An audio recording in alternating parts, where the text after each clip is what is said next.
हमारे पास एक श्रेणी है 4, 7, 10, 13 और ये 30 पद तक चलते जा रही है। इस श्रेणी का 19वां और 23वां पद ज्ञात करें। तो चलो देखते हैं कि यहां पर ये जो श्रेणी है इसमें पहला पद है यहां पर 4 और दूसरा पद है यहां पर 7। और 4 से अगर मुझे 7 जाना है तो मुझे यहां पर 3 जोड़ने होंगे। और मैं आगे देख रहा हूं कि दूसरे पद से अगर तीसरे पद पे जाना है हमें, यानी कि 7 से अगर 10 तक जाना है तो भी हमें 3 जोड़ने होंगे। और 10 से 13 पर जाने के लिए भी हमें यहां पर 3 जोड़ने होंगे। तो अगर हम मान लें कि ये श्रेणी इसी तरह से बढ़ती रहेगी तो तुम यहां पर 3 3 जोड़कर इस श्रेणी को 30 पद तक पहुंचा सकते हो और फिर उनमें से पहचान सकते हो कि 19वां पद कौन सा है और 23वां पद कौन सा है। लेकिन अगर ये श्रेणी कुछ समझो 3000 पद तक होती और हमसे 1000वां या 2000वां पद पूछा जाता तो ऐसे करने का कोई मतलब ही नहीं बनता। तो चलो हम देखते हैं कि इस श्रेणी से हम कुछ समझ सकते हैं क्या। तो यहां पर मैं लिखता हूं कि हमें जो पहला पद जो हमें दिया गया है वो हमें दिया गया है यहां पर 4। और जो दूसरा पद है वो हमें दिया गया है यहां पर 7। जो तीसरा पद है वो हमें दिया गया है यहां पर 10। और जो चौथा पद हमें दिया गया है वो है यहां पर 13।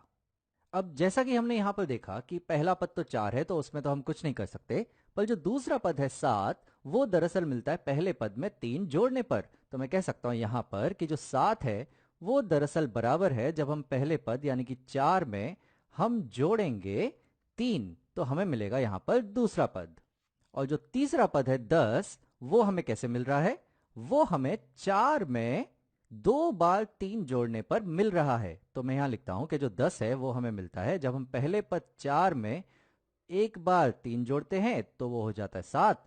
और जब हम उसमें 2 बार 3 जोड़ते हैं तो वो बन जाता है 10।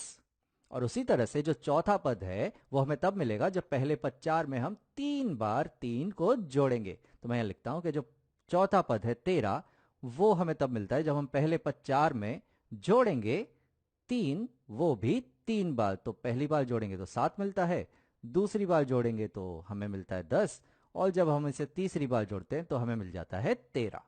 तो यहां पर एक ध्यान देने लायक बात है कि चौथे पद पे पहुंचने के लिए मुझे 3 बार 3 जोड़ने हैं, तीसरे पद पे पहुंचने के लिए मुझे 2 बार जोड़ना है, दूसरे पद पे पहुंचने के लिए मुझे 1 बार 3 जोड़ना है, और पहले पद पे पहुंचने के लिए मुझे एक भी बार 3 नहीं जोड़ना है क्योंकि पहला पद 4 का 4 ही है यहां पर।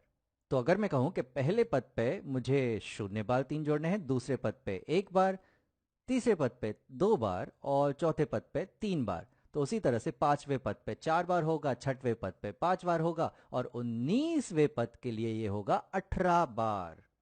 तो यहां पर मैं लिखता हूं कि अब अगर हमें इसी तरह से अगर हमें 19वां पद चाहिए, अगर हमें 19वां पद चाहिए तो हमें जो हमारा पहला पद है यहां पर 4 उसमें हमें जोड़ने होंगे 3, वो भी 18 बार। तो यहां पर हमें 18 बार 3 जोड़ने होंगे, 18 बार। पर ऐसे में यहां पर लिखते तो नहीं जाऊंगा। तो 18 बार 3 जोड़ने का मतलब होगा, यानी कि मुझे यहां पे जोड़ने होंगे 18 गुणा 3। तो मैं यहां लिख लेता हूं कि जो हमें 18 बार 3 जोड़ने हैं उसे मैं इस तरह से दिखाता हूं कि वो है दरअसल 18 गुणा यहां पर होगा 3, क्योंकि हमें 18 बार 3 जोड़ने हैं। तो 19वें पद के लिए हमने पहले पद 4 में 18 बार 3 जोड़ दिए, तो हमें क्या मिल जाएगा, यहां पर 18 गुणा 3 हो जाएंगे 54, और 54 और 4 हो जाएंगे 58। तो 19वां पद है यहां पर 58। और उसी तरह से अगर मैं 23वां पद निकालूं तो 23वें पद के लिए मुझे पहले पद 4 में जोड़ने होंगे 22 बार 3। तो मैं यहां लिखता हूं कि मुझे 22 बार यहां जोड़ने होंगे 3, तो मुझे मिल जाएगा 23वां पद। तो 22 गुणा 3 हो जाएंगे 66, 66 और 4 हो जाएंगे 70। तो जो 23वां पद है वो हमें मिल चुका है, वो है 70। तो क्यों ना इसी तरह से मैं सोचूं कि अगर मुझे nवां पद निकालना होता तो क्या करते। तो nवां पद निकालने के लिए जो पहला पद है यानी कि जो 4 है उसमें हमें जोड़ने होते n-1 बार 3। तो यहां पर मुझे n-1 बार जोड़ने होते 3, क्योंकि 19वें पद के लिए 18 बार जोड़ रहे हैं, 23वें पद के लिए 22 बार, तो nवें पद के लिए n-1 बार। अब यहां पर ये जो 4 है ये प्रथम पद था यहां पर जो इस श्रेणी में है 4। किसी और श्रेणी में कोई और प्रथम पद हो सकता है। और यहां पर ये जो 3 है वो अंतर है हर क्रमागत पद के बीच में, जिसे हम कहते हैं सार्व अंतर। जो यहां पर है धन 3, किसी और श्रेणी में वो कुछ और भी हो सकता है। तो समझो मुझे कोई और श्रेणी दी जाती जहां पर सार्व अंतर हर क्रमागत पद के बीच में समान होता, जिसे हम कहते हैं समांतर श्रेणी। तो उस स्थिति में जो एनवा पद होता वो हम निकाल सकते किस तरह से। पहले पद में हम जोड़ते, तो पहले पद को अगर मैं ले लूं यहां पे a1, तो उसमें हम जोड़ते n ऋण एक बार, उसमें हम जोड़ते हमारा सार्व अंतर, और सार्व अंतर को मैं यहां ले लेता हूं d। तो इस प्रकार से हम किसी भी समांतर श्रेणी में जिसका पहला पद हो a1 और जिसका सार्व अंतर हो d, उसका nवा पद हम ज्ञात कर सकते हैं।